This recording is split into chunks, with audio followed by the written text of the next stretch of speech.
गिरनार का पावन स्वरूप। गिरनार परिक्रमा, जिसे लीली परिक्रमा या हरित परिक्रमा भी कहा जाता है, गुजरात के जूनागढ़ जिले में स्थित गिरनार पर्वत की परिधि में की जाने वाली एक प्राचीन धार्मिक यात्रा है। यह परिक्रमा न केवल हिंदू और जैन श्रद्धालुओं के लिए एक तीर्थ यात्रा है, बल्कि प्रकृति, इतिहास और आध्यात्मिकता का अनुपम संगम भी है। गिरनार पर्वत, जो हिमालय से भी प्राचीन माना जाता है, समुद्र तल से लगभग 1145 मीटर ऊंचा है और इसके चारों ओर फैला जंगल, पहाड़ियां और तीर्थ स्थल इसे एक दिव्य क्षेत्र बनाते हैं। यहाँ 866 से अधिक हिंदू और जैन मंदिर स्थित हैं, जो इसकी पवित्रता को दोगुना कर देते हैं। यह परिक्रमा प्रतिवर्ष कार्तिक शुक्ल एकादशी से पूर्णिमा तक लगभग नवंबर माह में आयोजित होती है, जो देव उठनी एकादशी के नाम से भी जानी जाती है। इस दौरान लाखों श्रद्धालु पैदल यात्रा करते हैं, जो लगभग 36 किलोमीटर लंबी है। यात्रा का प्रारंभ भवनाथ तलेटी से होता है और समापन भी यहीं होता है। यह यात्रा न केवल शारीरिक कष्ट सहने की क्षमता का परीक्षण करती है, बल्कि आत्मिक शुद्धि और भक्ति का माध्यम भी बनती है।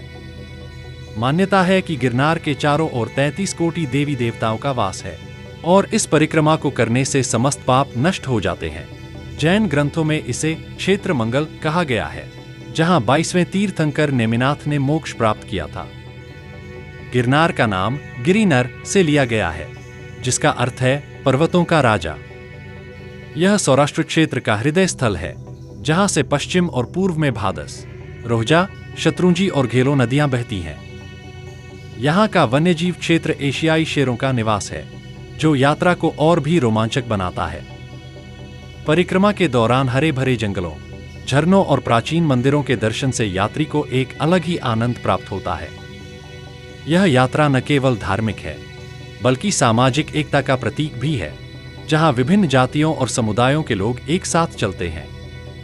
इतिहास, प्राचीन काल से आधुनिक युग तक गिरनार का इतिहास हजारों वर्ष पुराना है।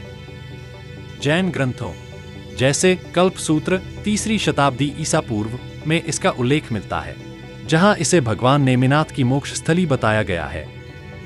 नेमिनाथ ने श्रावण शुक्ल षष्ठी को सहस्रवान, अब सहसावन में दीक्षा ली और भाद्रपद कृष्ण चतुर्दशी को केवल ज्ञान प्राप्त किया। आषाढ़ शुक्ल अष्टमी को 5वीं चोटी पर मोक्ष प्राप्ति हुई।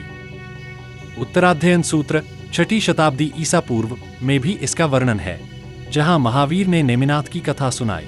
हिंदू परिप्रेक्ष्य में गिरनार को रेवतक पर्वत कहा जाता है, जहां दत्तात्रेय का निवास माना जाता है। पुराणों में इसे शिवलिंग के आकार का बताया गया है। अशोक के शिलालेख 3री शताब्दी ईसा पूर्व यहाँ के प्राचीन प्रमाण हैं, जो ब्राह्मी लिपि में पाली भाषा में उत्कीर्ण है।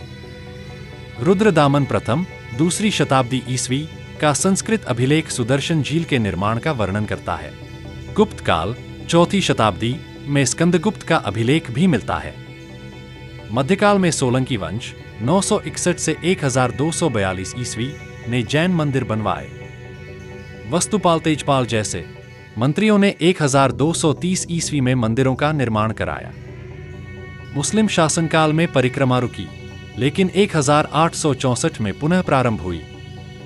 आधुनिक काल में 2020 में गिरनार रोपवे, एशिया का सबसे लंबा 2.32 किलोमीटर का उद्घाटन प्रधानमंत्री नरेंद्र मोदी ने किया, जो यात्रियों के लिए सुविधा प्रदान करता है।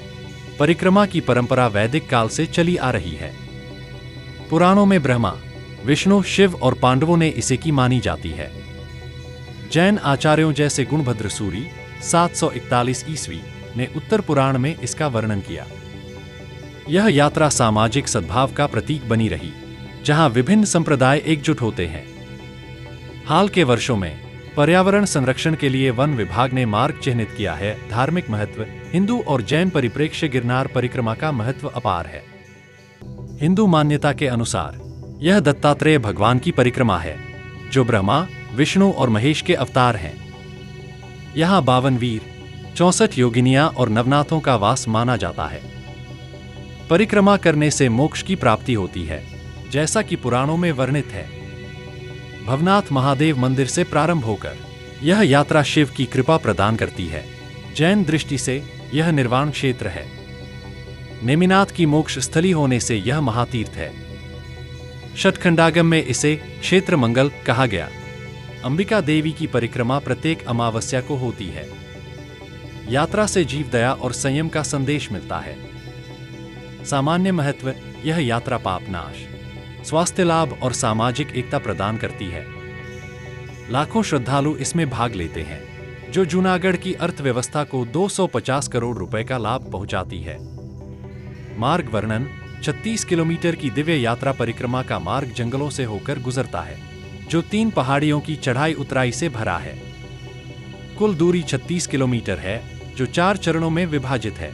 प्रथम चरण भवनाथ तलेटी से जीना बावानी माधी 12 किलोमीटर प्रारंभ भवनाथ महादेव मंदिर से होता है। मार्ग इंटवानी घोड़ी एक खड़ी चढ़ाई से गुजरता है, जहां दुर्घटनाएं आम हैं। जंगल घना है, जहां शेर तेंदुए निवास करते हैं। जीना बावानी माधी पर एक संत की समाधि है। यहां सूरज कुंड है, जहां शिव मंदिर है। द्वितीय चरण जीना बावा से मालवेला 8 किलोमीटर। यह भाग कठिन है, कंटीली झाड़ियां और चट्टानों से भरा। सरखड़िया हनुमान मंदिर और सूरज कुंड के दर्शन होते हैं। मालवेला पर पतनाथ महादेव मंदिर है। तृतीय चरण मालवेला से बोरदेवी 8 किलोमीटर। प्रकृति का साम्राज्य, जहां झरने और वन्यजीव दिखते हैं। बोरदेवी मंदिर दत्तात्रेय को समर्पित है। चतुर्थ चरण बोरदेवी से भवनाथ 8 किलोमीटर। समापन भाग, जहां वन विभाग का काउंटर है। कुल यात्रा 2 से 3 दिनों में पूरी होती है। मार्ग पर वन विभाग के निर्देशों का पालन अनिवार्य है। रोपवे से शिखर तक पहुंच आसान है, लेकिन परिक्रमा पैदल ही की जाती है। प्रमुख तीर्थ स्थल: दिव्य दर्शन। परिक्रमा मार्ग पर अनेक तीर्थ हैं। जैन तीर्थ नेमिनाथ मंदिर 1128 ईस्वी काला ग्रेनाइट से बना। नेमिनाथ की कथा। अंबिका मंदिर दूसरी चोटी पर 784 ईस्वी पूर्व का सहसावन दीक्षा स्थल, जहां 1000 राजाओं ने संन्यास लिया। पंचमेरु मंदिर भीमा कुंड के निकट। हिंदू तीर्थ दत्तात्रेय पदुका डेटर चोटी मोक्ष स्थल। भवनाथ महादेव प्रारंभ बिंदु। गोरखनाथ चोटी नाथ संप्रदाय का केंद्र। अंबा माता मंदिर पहली चोटी पर। भरतुचारी गुफा, सोरठ महल, भीमकुंड कुंड, दामोदर कुंड, मृग कुंड, सुदर्शन तालाब। कैसे करें परिक्रमा, तैयारी और सुझाव। समय नवंबर कार्तिक शुक्ल एकादशी से पूर्णिमा 2025 में 1 से 5 नवंबर। तैयारी शारीरिक फिटनेस आवश्यक। हल्के कपड़े, जूते, पानी की बोतल लें। महिलाओं के लिए साड़ी या सलवार सूट। सुविधाएं: अन्न क्षेत्र, भंडारे, भोजन प्रदान करते हैं। वन विभाग पानी के स्टेशन लगाता है। रोपवे टिकट 650 रुपए। वयस्क। सावधानियां: जंगल में वन्य जीवों से सतर्क रहें।